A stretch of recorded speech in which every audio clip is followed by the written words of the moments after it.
প্রিয় শিক্ষার্থীবৃন্দ, তোমাদের সকলকে শুভেচ্ছা জানাচ্ছি, অভিনন্দন জানাচ্ছি আমার এই আজকের এই ক্লাসে অংশগ্রহণের জন্য। বিএড কোর্সের আবশ্যিক একটি বিষয় শিখন শেখানো দক্ষতা ও কৌশল, এই বিষয়ের ক্লাস এটি।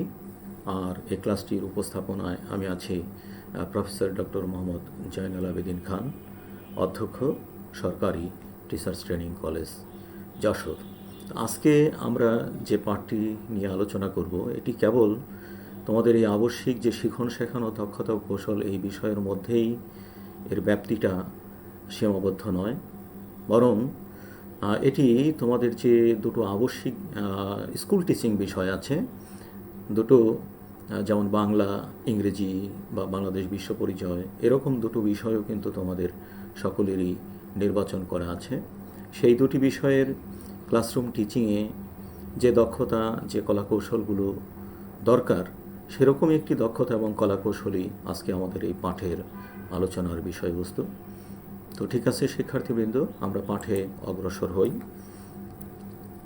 আমরা স্ক্রিনে এখন একটা ছবি দেখতে পাচ্ছি। এই ছবিটি দেখে তোমাদের কার কি মনে হচ্ছে?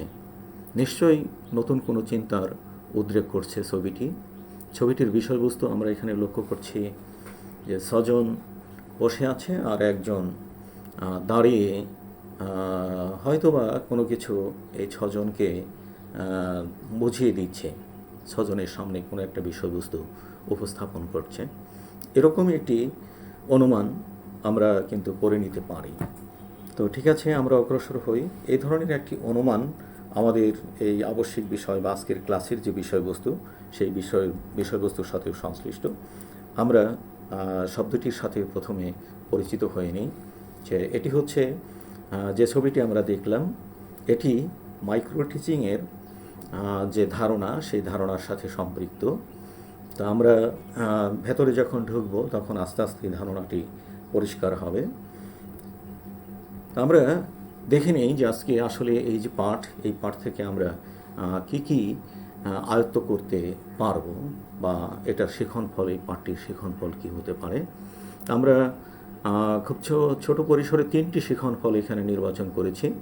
প্রথম শিখন ফলটি হচ্ছে এই যে মাইক্রো টিচিং, এই মাইক্রো টিচিংটা আসলে কী সেটা। আর দ্বিতীয় শিখন ফল হচ্ছে যে মাইক্রো টিচিং মানেই তো কতগুলো দক্ষতার কথা বলে। এই যে দক্ষতা, এই মাইক্রো টিচিংয়ের মধ্যে যে সাব স্কিলগুলো আছে, দক্ষতাগুলো আছে, সেই দক্ষতাগুলো আমরা শনাক্ত করতে পারবো, সেটি একটি শিখন ফল।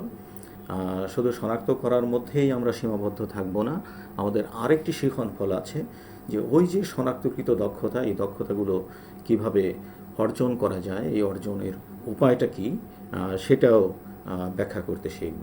তা আমরা এই 3টি শিখন ফলকে সামনে রেখে আজকের এই ক্লাসটি পরিচালনা করতে চাচ্ছি।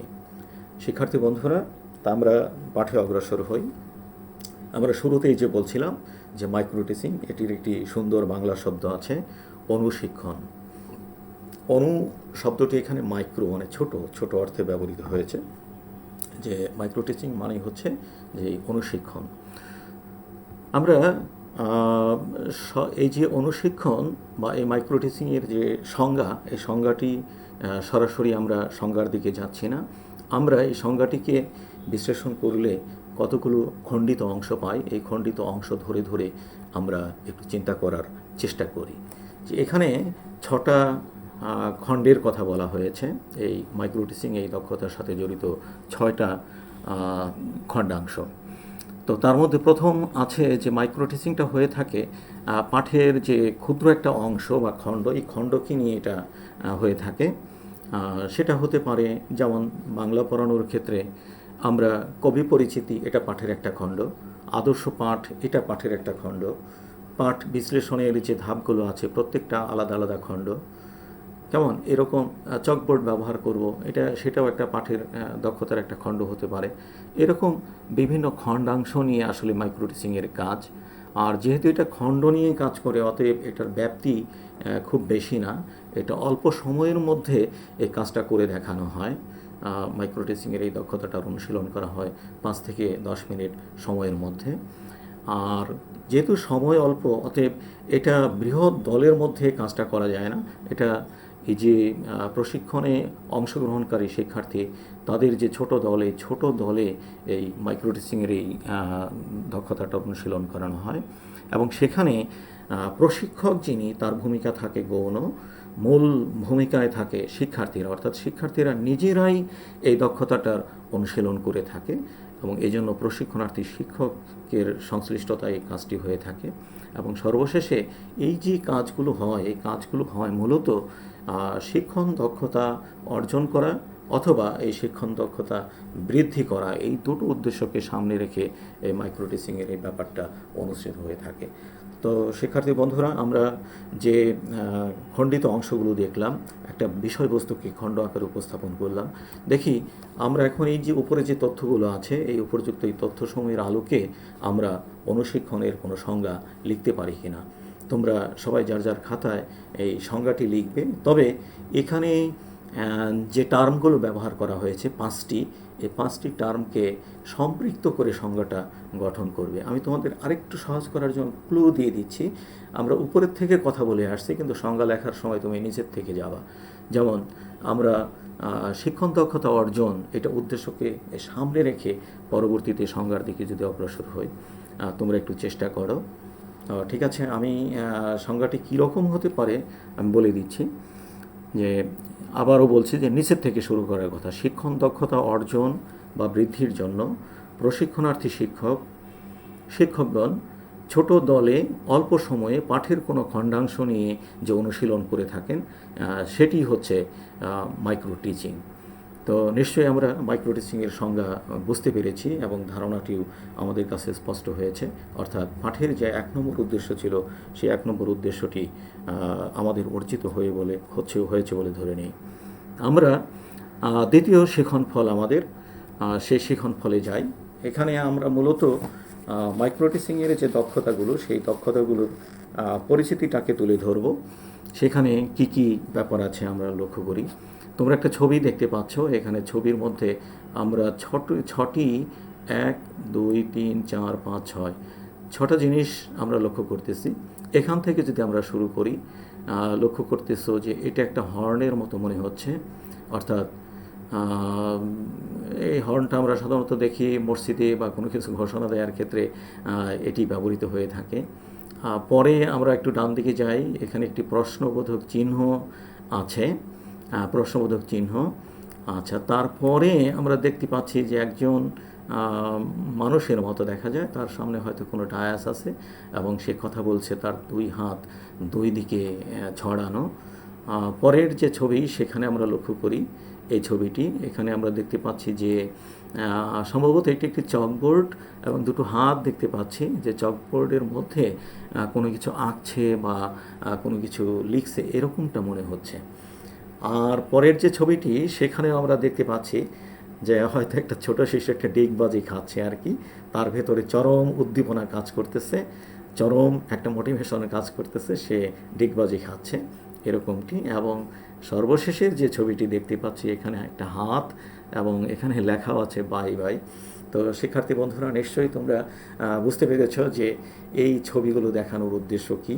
আমরা দেখি তাহলে এক এক করে এই ছবির সাথে যুক্ত করে শব্দ দিয়ে আমরা এই ছবির বিষয়বস্তুকে ব্যাখ্যা করার চেষ্টা করি। প্রথমেই বলে রাখি যে 6টি ছবি আসলে আমাদের এই যে মাইক্রো টিচিং, যেটা নিয়ে আমাদের আজকের আলোচনার বিষয়, এই মাইক্রো টিচিং সম্পর্কিত। তো প্রথম ছবিটির দিকে যাই, যে এখানে আমরা যে হর্ন দেখেছিলাম, তা হর্ন দেখিয়ে, তাহলে হর্ন দেখার সাথে আমরা যে একটা মাইক্রো টিচিংয়ের একটা দক্ষতাকে রিলেট করতে চাই, সেটি হচ্ছে এই পাঠ ঘোষণার দক্ষতা। একটা পাঠকে কত চমৎকারভাবে, কত সুন্দর করে ঘোষণা করা যায়, আর সেই ব্যাপারটি এখানে। দ্বিতীয় যে ছবিটি আমরা একটা প্রশ্নবোধক চিহ্ন, তার মানে মাইক্রো টিচিংয়ের এটি আরেকটি স্কিল, সেটি হচ্ছে প্রশ্ন করার যে দক্ষতা। আমরা ক্লাসে প্রশ্ন করে থাকি, সেটা কিভাবে দক্ষতাকে সম্পৃক্ত করে আমরা কিভাবে প্রশ্ন করব সেই ব্যাপারটি। এবং পরবর্তী যে ছবিটি ছিল তার সাথে দেখো শব্দটি মিলে কিনা, এটি আমরা ছবির পাশে দেখানোর চেষ্টা করেছি যে পাঠ উপস্থাপনের দক্ষতা, একটা পাঠকে কীভাবে চমৎকার করে উপস্থাপন করা যায়, সেটিও এই মাইক্রো টিচিং সেটি নিয়ে আলোচনা করে। এবং পরবর্তী যে ছবি সেটি হচ্ছে একটা চকবোর্ড ব্যবহার করার দক্ষতা। আমরা যে ক্লাসরুমে সাধারণত চকবোর্ড, বর্তমানে হোয়াইট বোর্ড ব্যবহার করি, হোয়াইট বোর্ড চকবোর্ড একই জিনিস, তো এটা ব্যবহারটা একই। তো সেক্ষেত্রে এই চকবোর্ড বা হোয়াইট বোর্ড কীভাবে ব্যবহার করলে আমার শিক্ষার্থী বেশি, তার শিক্ষণটা বেশি ইফেক্টিভ হবে, সেটা এই মাইক্রোটিচিং দক্ষতার অন্তর্ভুক্ত। এবং পরবর্তীতে আছে একজন শিক্ষার্থীকে আমরা দেখতে পাচ্ছি ডিগবাজি খাচ্ছে, তাকে যে ডিগবাজি খাওয়ানো, পাঠের আনন্দের সাথে তাকে যে শিক্ষা দেওয়া, উদ্দীপনার মধ্যে যে বৈচিত্র্য সাধন করা, সেটিও মাইক্রোটিচিং দক্ষতার একটি অংশ। এবং সর্বশেষে আমরা হাত তুলেছিলাম যে বাই বাই, অর্থাৎ পাঠ সমাপ্তির যে দক্ষতা। এই 6টি দক্ষতা মেজর স্কিল আর কি মাইক্রোটিচিংয়ের। এই 6টি দক্ষতা হচ্ছে মাইক্রোটিচিংয়ের মূল বিবেচ্য। এই প্রত্যেকটা দক্ষতার মধ্যে আবার আরও সাব স্কিল আছে, সেগুলো হয়তো বা পরে আলোচনা করা যেতে পারে। তো আমরা মূলত আজকের যে পাঠ, যে ক্লাস, সেখানে এই 6টি দক্ষতা নিয়ে কাজ করতে ইচ্ছুক ছিলাম। তো আমরা এই 6টি দক্ষতাকেই সামনে রাখব এবং এক এক করে এই দক্ষতাগুলোর আলোচনায় ব্রতী হব। তো শিক্ষার্থী বন্ধুরা, আমরা পরের স্লাইডে যাই। তো এখানে দেখতে পাচ্ছি যে 6টি দক্ষতার কথা বলছিলাম, সেটি আবার আমার স্ক্রিনের বাম দিকে পর্যায়ক্রমে, উপরে নিচে পর্যায়ক্রমে লিখিত আছে। আমরা দেখব এই 6টা দক্ষতার মধ্যে যে পর্যায়ক্রমিকভাবে কোন বিষয়গুলো অন্তর্ভুক্ত। তো প্রথমে আমরা এই যে পাঠ সূচনার দক্ষতা, এটি যদি আমরা করি, পাঠ সূচনার দক্ষতা, দেখো এই পাঠ সূচনার দক্ষতার মধ্যে আমরা যে জিনিসগুলো আনবো তার 3টা দিক এখানে মেজর।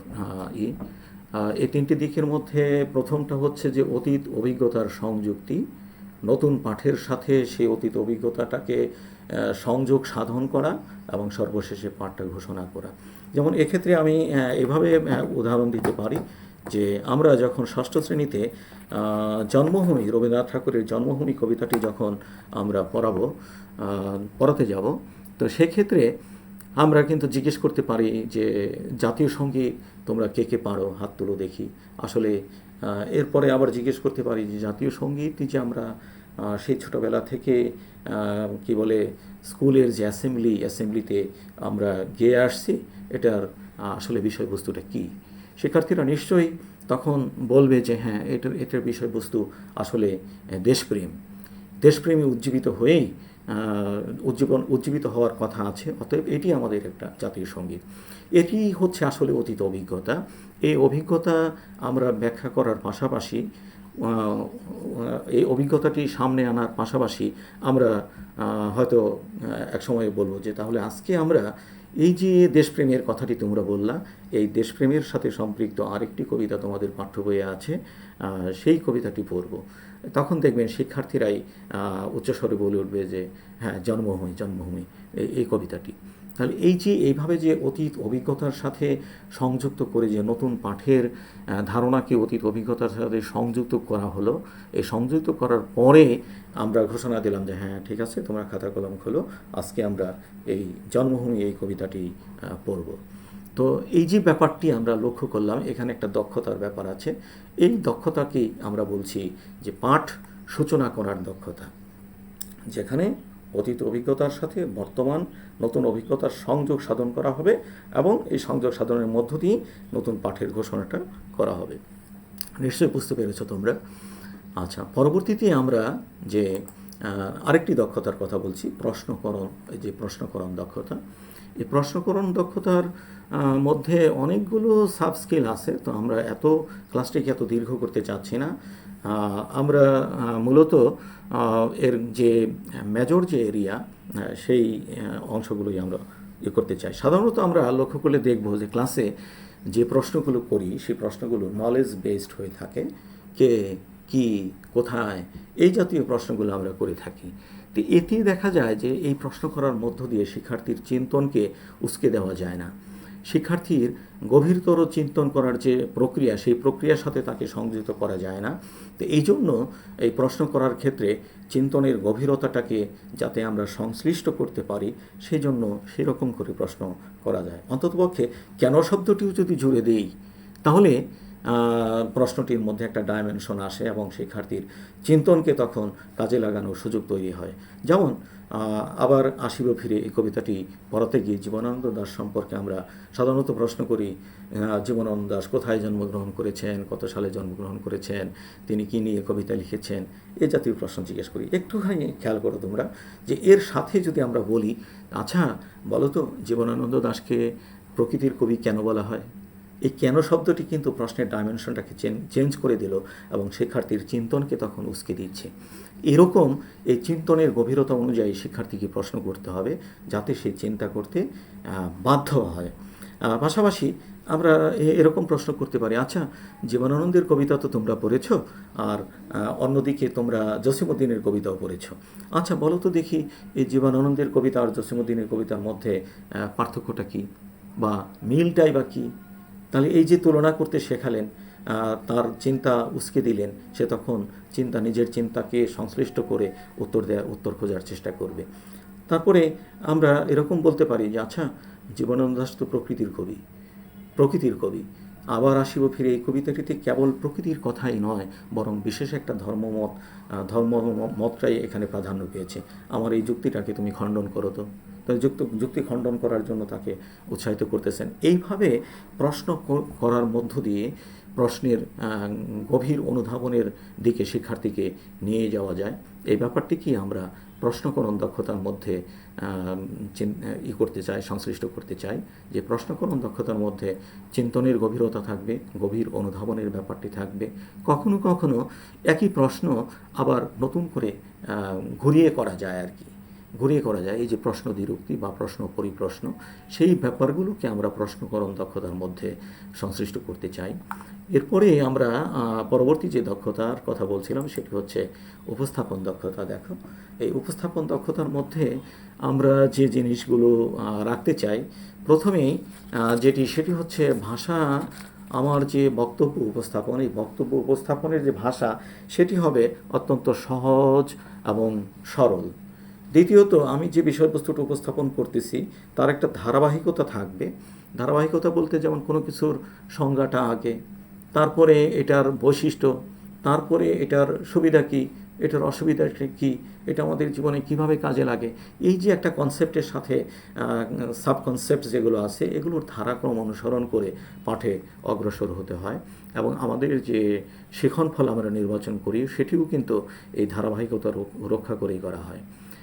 আরেকটি ব্যাপার যে আমরা যখন কোনো বিষয়বস্তু উপস্থাপন করব তখন অবশ্যই খেয়াল করব যে আমি কাদের সামনে উপস্থাপন করছি, তাদের বয়স কত, তারা এ বিষয়ে কতটা পূর্ব অভিজ্ঞতা তাদের আছে, তারা মানসিকভাবে কতটা ম্যাচিউরড, এই বিষয়গুলো মনে রেখেই কিন্তু বিষয়বস্তুকে তার উপযোগী করে আমাদের শিক্ষার্থীদের সামনে উপস্থাপন করতে হবে। এই ব্যাপারটি মনে রাখার কথাই হচ্ছে যে উপস্থাপন দক্ষতা। এখন যে আমরা দ্বিতীয় শ্রেণীতে যে ভাষায় কথা বলবো, নিশ্চয়ই দশম শ্রেণীতে গিয়ে ওই ভাষায় কথা বলবো না। বাংলা ভাষার ফুল দিয়ে তাই মনের মিনার আমরা সাজাই। তো এখন এই দ্বিতীয় শ্রেণীতে এটা ছন্দবোধটাই কিন্তু এই কবিতাটি পাঠদানের মূল উপজীব্য। কিন্তু যখন আমি এই কবিতাটি উপরের ক্লাসে এই চরণটি আসবে তখন কিন্তু কেবল ছন্দের মধ্যে সীমাবদ্ধ থাকবে না, তখন এটার যে আলংকারিক দিক যে আছে, এখানে অনুপ্রাসের পাশাপাশি এখানে যে চিত্রকল্পের ব্যাপারটি আছে সেই ব্যাপারগুলো কিন্তু তুলে ধরতে হবে। তো এই জন্যই এই উপস্থাপনের দক্ষতার মধ্যে আমরা চিন্তা করতে বলি যে ভাষার সহজতা বা ভাষার সারল্য, ধারাবাহিকতা রক্ষা করা এবং শিক্ষার্থীর বয়স, অভিজ্ঞতা, মানসিক বিচার ক্ষমতা, এই দিকগুলোকে সামনে রেখে আমাদের এই উপস্থাপনটা করতে হবে এবং সেটি আমাদের মাইক্রো টিচিংয়ের উপস্থাপন দক্ষতার অংশ। তো পরবর্তীতে আমরা আরেকটু অগ্রসর হই, লক্ষ্য করি যে পরবর্তী যে মাইক্রো টিচিং স্কিলের কথা বলা হয়েছে সেটি হচ্ছে উদ্দীপনার বৈচিত্র্য সাধনের দক্ষতা। অর্থাৎ একঘেয়েমি যদি আমার ক্লাসে যদি আমরা একঘেয়েমিভাবে যদি আমরা কোনো কিছু উপস্থাপন করতে থাকি তাহলে দেখা যাবে যে শিক্ষার্থী আমার এই উপস্থাপনের মধ্যে বৈচিত্র্য খুঁজে পাবে না। এই বৈচিত্র্য যাতে সে খুঁজে পায় তার জন্য আমাদের এই ক্লাসে বিচরণ, মাঝখান দিয়ে জায়গা থাকে ক্লাসে। কেন থাকে? এই কারণেই যে আমি একদম পিছনেও যেতে পারি, আবার সামনেও আসতে পারি, মাঝে শিক্ষার্থী, অর্থাৎ প্রত্যেকটা শিক্ষার্থীর কাছে আমি যেতে পারি। এরকম করে ক্লাসটাকে যদি সাজানো হয় তাহলে আমার এই বিচরণটা, কথা বলতে বলতে বিচরণটা করা সম্ভব হবে। তো এই জন্য ক্লাসে এই মুভমেন্টটা একটা গুরুত্বপূর্ণ ফ্যাক্টর, কারণ এতে শিক্ষার্থীর যে মনোযোগের যে ব্যাপারটি আছে, এই মনোযোগটা কিন্তু আকৃষ্ট হয়। শিক্ষার্থী মনে করে যে যে কোনো সময় তো স্যার আমার কাছে আসতে পারে, আমার টাচেই আছে, আমার কাছেই আছে, বা আমার সাথেই আছে, এরকমটি তার মনে হবে। পাশাপাশি এই যে অঙ্গভঙ্গি, আমরা অঙ্গভঙ্গিটা অনেক গুরুত্বপূর্ণ একটা ফ্যাক্টর। যখন আমরা মনে করি যে পৃথিবী গোল, এই কথাটি বোঝানোর জন্য যদি আমরা হাত দিয়ে এরকম করে দেখাই, তাহলে এই ভঙ্গিটা পৃথিবীর গোলাকৃতির যে গোল যে আকৃতি, সেটাকে কিন্তু খুব সহজেই তার কাছে দৃশ্যমান করে তুলল। এই জন্য পাঠের মধ্যে বিষয়বস্তু ব্যাখ্যা বিশ্লেষণের সাথে সাথে আমাদের এই অঙ্গভঙ্গির এই ব্যাপারটিকে গুরুত্ব দিতে হবে। কণ্ঠস্বরের ওঠানামা, যেমন আমি বলি, কি ভালো আমার লাগলো আজ এই সকালবেলা, কেমন করে বলি। তো এই যে কথাটি, কি ভালো আমার লাগলো আজ এই সকালবেলা, কেমন করে বলি, তো এখানে যে এই কণ্ঠস্বরের ওঠানামা এবং এই যে কি ভালো কেমন করে বলি, এই যে বিশেষ তথ্যের উপরে জোর দিচ্ছি, এই ব্যাপারটি শিক্ষার্থীকে সচেতন করে তোলে। শিক্ষার্থীর যে কর্ণ ইন্দ্রিয়, তার যে চক্ষু ইন্দ্রিয়, তার যে চিন্তন, এই ব্যাপারগুলোকে সংশ্লিষ্ট করে। এই সংশ্লিষ্ট করার পরিপ্রেক্ষিতে তার যে শিখন, এই শিখনের মাত্রাটি বেড়ে যায়। অতএব এই উদ্দীপনার বৈচিত্র্য সাধনের মধ্য দিয়ে আমরা শ্রেণীকক্ষে পাঠে অগ্রসর হব। আমরা কখনো কখনো দেখা যায় যে কথা বলতে বলতে এক পর্যায়ে গিয়ে থেমে গিয়ে বিশেষ কোনো শিক্ষার্থীর দিকে তাকাচ্ছে। এর মানে হচ্ছে যে ওর মনোযোগটা আমার কাছে মনে হয়েছে ডিসকানেক্ট হয়ে গেছে। আমাকে ওকে বলতেও হলো না যে এই তুমি মনোযোগী হও, তুমি আমার কথা শোনো, বলতেও হলো না। আমি থেমে গিয়ে ওর দিকে তাকালাম, তাকিয়ে মুচকি হাসলাম। এটা ওর ভিতরে এক ধরনের উদ্দীপনা জাগালো, এবং এই উদ্দীপনায় সাড়া দিয়ে তার যে অমনোযোগিতা, সেই অমনোযোগিতাটা কেটে গেল এবং সে আবার পাঠে আমার সাথে সংশ্লিষ্ট হলো। তো এই উদ্দীপনার বৈচিত্র্য সাধন করতে পারলে এরকম শিক্ষার্থীকে অ্যালাইভ রাখা যায়, জীবন্ত রাখা যায় ক্লাসে। অতএব এটি একটি গুরুত্বপূর্ণ ব্যাপার, বিশেষ করে এই পাঠ দেওয়ার ক্ষেত্রে। আসলে শিক্ষণটা এটা একটা পারফর্মিং আর্ট, তো কাজে এই পারফর্মিং আর্ট যেখানেই আছে সেখানেই উদ্দীপনার বৈচিত্র্য সাধনের ব্যাপারটি আমরা লক্ষ্য করে থাকি। এবং পরবর্তী যে মাইক্রো টিচিং দক্ষতা, এটি হচ্ছে বোর্ড ব্যবহারের দক্ষতা। আমরা আজকে হোয়াইট বোর্ড ব্যবহার করি। এই হোয়াইট বোর্ডে আমরা যে তথ্যগুলো লিখি, সেই তথ্যগুলোতে আমরা যা লিখি সেটার আকৃতি, বর্ণের যে আকৃতি, সেটা যেন স্পষ্ট হয়, আর তার আকারটা যেন পিছন থেকে দেখা যায়। আমি কোন জায়গায় দাঁড়িয়ে লিখছি, আমার দাঁড়ানোতে বোর্ডের কোনো তথ্য শিক্ষার্থীর দেখতে অসুবিধা হচ্ছে কি না, আমার অবস্থানটা, সেটিও একটি বিবেচ্য বিষয়। এবং আমি যে লিখছি, অনেক সময় দেখা যায় লম্বা একটা বাক্য আমি বোর্ডে লিখছি, তো এতে শিক্ষার্থীর কনসেপশনটা অস্পষ্ট থাকে আর কি, তার ধারণাটা অস্পষ্ট। আমি সেটাকে ভেঙে কি ওয়ার্ডস বা মূল যে শব্দ, সেই মূল শব্দগুলো বোর্ডের মধ্যে লিখব। আর বোর্ডের যে স্থানের যে কার্যকর ব্যবহার, মানে কোন জায়গায় আমি কোন তথ্যটা লিখব, সেটা আগে থেকেই একটা বিবেচনা করে রাখতে হবে যে আমি মাঝখানে এই শব্দটা লিখব, তার চারপাশে এই শব্দগুলো লিখব, ওই শব্দটার থেকে এই ডালপালা বেরোবে। এরকম এই বোর্ডের যে কার্যকর ব্যবহার, সেটিও আমাকে লক্ষ্য রাখতে হয়। ভাষার সঠিকতা, শিক্ষককে সবসময় সচেতন থাকতে হয়। তাকে তার আচরণে, তার কথায়, তার বোর্ডে লেখায় এটা ভাষা যাতে ত্রুটিমুক্ত হয়, সে ব্যাপারটি খেয়াল রাখতে হয়। কারণ আমি বোর্ডে একটি ভুল শব্দ লিখলাম বা ভুল বানান লিখলাম, এটি ওই ভুল বানানটি ওই শিক্ষার্থীর চেতনার মধ্যে প্রক্ষিপ্ত হয়ে যেতে পারে, স্থায়ী দাগ ফেলে দিতে পারে। অতএব এই ভাষার সঠিকতার ব্যাপারটি আমাকে অবশ্যই খেয়াল করতে হবে।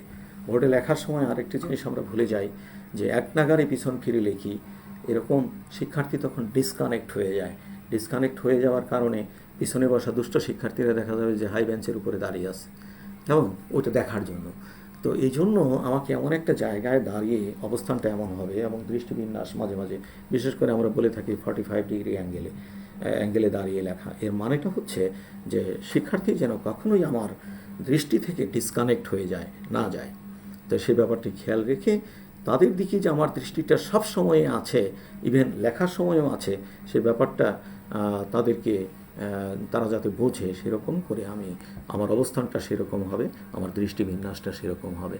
তো এই যে সাব স্কিলগুলো, এগুলো মাইক্রো টিচিংয়ের এই যে বোর্ড ব্যবহারের যে দক্ষতা, সেই দক্ষতার সাথে সম্পৃক্ত। আর আরেকটি দক্ষতা আছে আমাদের, আমরা দেখি, এবং সর্বশেষ সেটি হচ্ছে পাঠ সমাপ্তির দক্ষতা। তো পাঠ হঠাৎ করে একটা ক্লাস থেমে গেলাম যে আজকে ছুটি, আগামী ক্লাসে আবার তোমাদের সাথে দেখা হবে না, এমনটি না। আগে থেকেই আমার পরিকল্পনা থাকবে 45 মিনিটের ক্লাস, আমি 2 মিনিট সময় আগে থেকেই চিন্তায় রেখে দেব যে 43 মিনিটে গিয়ে আমি এই পড়ানো আমার শেষ করব, আর 2 মিনিট আমি একটু সময় নিব, থেমে যাব, থেমে গিয়ে পড়ানো শেষ, এবার বলবো যে আচ্ছা, আজকে আমাদের যে নতুন জ্ঞান আমরা অর্জন করলাম, নতুন যে ধারণা অর্জন করলাম, সেই ধারণার সাথে আমাদের অতীত জ্ঞানের কোনো সমন্বয় আমরা সাধন করতে পারি কিনা, পাশাপাশি এই ধারণাটি আমরা কোথায়, নতুন কোন পরিস্থিতিতে এটা ব্যবহার করতে পারবো বলে তোমরা মনে করো। তো এই চিন্তাটি বা এই দিক নির্দেশনাটি দিয়ে যে আমরা করবো যে ঠিক আছে, তোমরা সুন্দর বলেছ, আমাদের এই অতীতে আমরা এইটুকু এখানে ছিলাম, আর বর্তমানে আজকে আমরা এই নতুন ধারণা অর্জন করলাম, আমাদের এই নতুন ধারণাটি ভবিষ্যতে আমরা ওই কাজে ব্যবহার করতে পারব। এরকম একটা অতীত, বর্তমান এবং ভবিষ্যতের সেতুবন্ধন শিক্ষার্থীকে করিয়ে দিয়ে তারপর পাঠের সমাপ্তি ঘোষণা হবে। এটি হচ্ছে আমাদের এই যে 6টি দক্ষতা নিয়ে কাজ করলাম আমরা এতক্ষণ ধরে, মাইক্রো টিচিংয়ের এই 6টি দক্ষতা। আমরা দেখি মাইক্রো টিচিং যে আমরা অনুশীলন করব, বিএড কোর্সে শিক্ষার্থীরা যে অনুশীলন করবে, তার একটা এই চক্র আছে, 30 মিনিটের একটি চক্র। সেখানে দুটো জিনিস, একটা হচ্ছে উপস্থাপন ফলাবর্তন। তো এটা শিক্ষার্থীদেরকে দিয়ে যে অনুশীলন করাবো, আমরা কিভাবে করাতে পারি, যেমন পাঠ ঘোষণার দক্ষতা, এটা 6 জন শিক্ষার্থীকে বললাম যে তোমরা আগামী ক্লাসে পাঠ ঘোষণার দক্ষতাটা অনুশীলন করে দেখাবা, মাইক্রো টিচিংয়ের এই দক্ষতাটি প্রেজেন্ট করবা শিক্ষার্থীদের সামনে।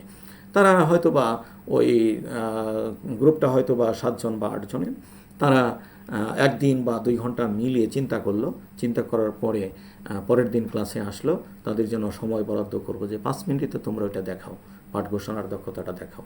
5 মিনিট তারা দেখালো, পরে আবার 5 মিনিট তাদেরকে অন্যদের ফলাবর্তন নিলাম, বা শিক্ষক হিসেবে আমিও ফলাবর্তন দিলাম যে তোমাদের এই করলে ভালো হতো, এই করলে আরও ভালো হতো।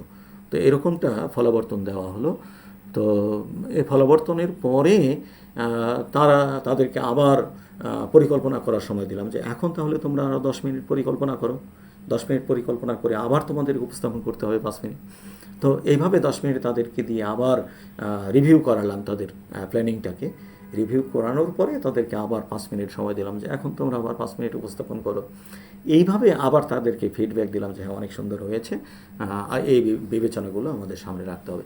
এই যে ধাপে ধাপে যে চক্রাকারে যে এই কাজটা চলতে থাকে, সেটিকে আমরা বলি অনুশীলন চক্র।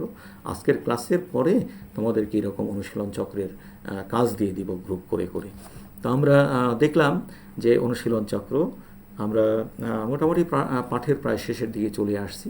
এখন তোমাদের একটা দলীয় কাজ আমি দিতে চাই, সেটি হচ্ছে যে তুমি এক কাজ করবা, অন্তদর্শন এবং পর্যবেক্ষণ সাইকোলজির দুটো পদ্ধতি, এই দুটো পদ্ধতিতে শিক্ষা মনোবিজ্ঞান কাজ করে থাকে।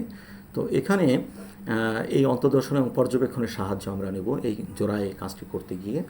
তো মাধ্যমিক স্তরে পাঠদানের একটা ক্লাস, তোমরা যারা মাধ্যমিক স্তরের শিক্ষক, তারা তোমাদের স্কুলের মাধ্যমিক স্তরের একটা পাঠদানের একটা ক্লাস করবা, এই অন্তদর্শনের মাধ্যমে করবা।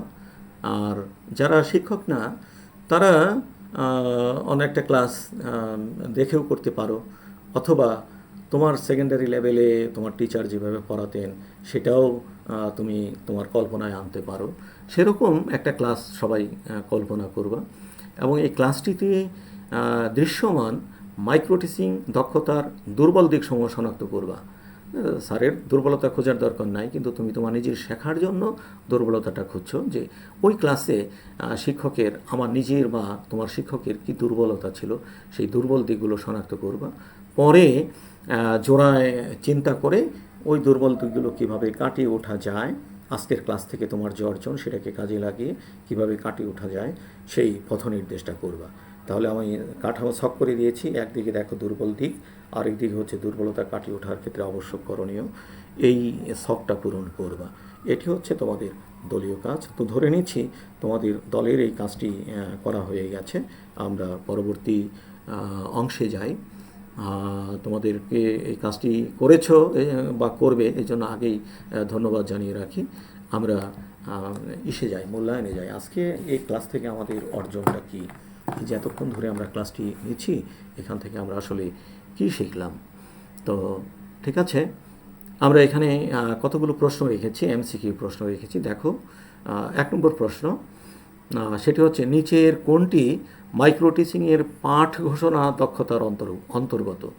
আমরা যে প্রথম যে দক্ষতাটি পড়েছিলাম পাঠ ঘোষণা, সেই পাঠ ঘোষণার দক্ষতার সাথে সম্পৃক্ত কোন অপশনটি? প্রথম অপশন হচ্ছে অতীত অভিজ্ঞতার সংযুক্তি, দ্বিতীয়টা উৎসাহ প্রদান, সাবলীল বাচনভঙ্গি, প্রশ্নকরণ। কি মনে করতেছো, ক, খ, এ, বি, সি, ডি, কোনটা সঠিক উত্তর? ঠিক, হ্যাঁ সত্যি ঠিক বলেছো তুমি।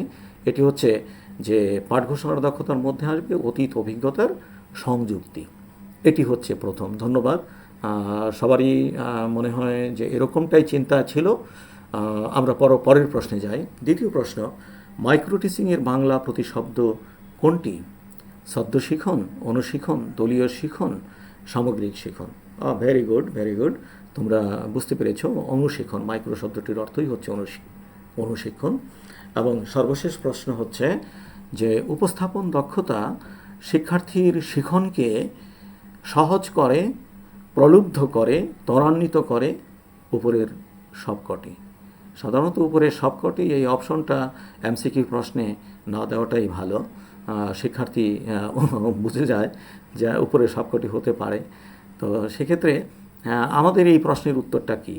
হ্যাঁ ঠিক বলেছ, আমাদের এই প্রশ্নের উত্তরটাও হচ্ছে যে উপরের সবকটি। কারণ হচ্ছে যে উপস্থাপন দক্ষতা পাঠকে সহজ করে, অন্যদিকে উপস্থাপন যদি ভালো হয় শিক্ষার্থী প্রলুব্ধ হয়, সেটাও সঠিক। আবার তাড়াতাড়ি শেখে শিক্ষার্থী এই উপস্থাপন দক্ষতার কারণে, সে তাড়াতাড়ি শিখে, অতএব এটাও সঠিক। অতএব এই তিনটি যেহেতু সঠিক, অতএব আমাদের রেসপন্স হবে ডি নম্বর, উপরের সবকটি। তো এই ছিল তোমরা পেরেছো, 3টি প্রশ্নের উত্তরই যথাযথভাবে দিতে পেরেছো। এই জন্য তোমাদের সবাইকে ধন্যবাদ জানাচ্ছি। আমাদের আর একটি কাজ দিয়ে আমরা শেষ করতে চাই, সেটি হচ্ছে যে আজকে তো আমরা মাইক্রো টিচিংয়ের উপরে একটা ক্লাস করলাম। এখানে মাইক্রো টিচিংয়ের দক্ষতাগুলো আলোচনা হয়েছে, বিষয়বস্তু আলোচনা হয়েছে, কিভাবে মাইক্রো টিচিং নিয়ে আমরা কাজ করব সেটা হয়েছে। তো তোমরা তো বিএড কোর্সের শিক্ষার্থী, আমি মনে করি যে ইউ আর ম্যাচিউরড এনাফ। তো এখন আজকের এই ক্লাসটির কথা চিন্তা করে মাথায় রেখে তোমরা একটা অর্পিত কাজ, অ্যাসাইনমেন্ট বা বাড়ির কাজ যাই বলো, সেটা করবে, যে শিক্ষণ দক্ষতা অর্জন ও বিকাশে এই মাইক্রো টিচিংয়ের ভূমিকা নিরূপণ। এই মাইক্রো টিচিংয়ের ভূমিকাটা কি, এটা একটা কি বলে ওয়ার্ড লিমিট দিয়ে দিচ্ছি, 150 শব্দের মধ্যে তোমরা এই কাজটি করবে, যে শিক্ষণ দক্ষতা অর্জন ও বিকাশের ক্ষেত্রে আমাদের এই মাইক্রো টিচিংয়ের কী ভূমিকা আছে, ইতিবাচক, নেতিবাচক, যেরকমই তোমার চিন্তা, তার পক্ষে তুমি যুক্তি উপস্থাপন করবা, যে এটার 150 শব্দের মধ্যে এটা তুলে ধরবা। তো আমি তোমাদের সকলকে আমার পক্ষ থেকে, প্রতিষ্ঠানের পক্ষ থেকে ধন্যবাদ জানিয়ে আমি আজকের এই ক্লাসটি এখানেই শেষ করতে চাচ্ছি। অসংখ্য ধন্যবাদ তোমাদের। তোমরা সবাই ভালো থাকো, সুস্থ থাকো, নিরাপদে থাকো। আবার আমাদের দেখা হবে আনুষ্ঠানিক ক্লাসে। সবাইকে অনেক অনেক শুভেচ্ছা।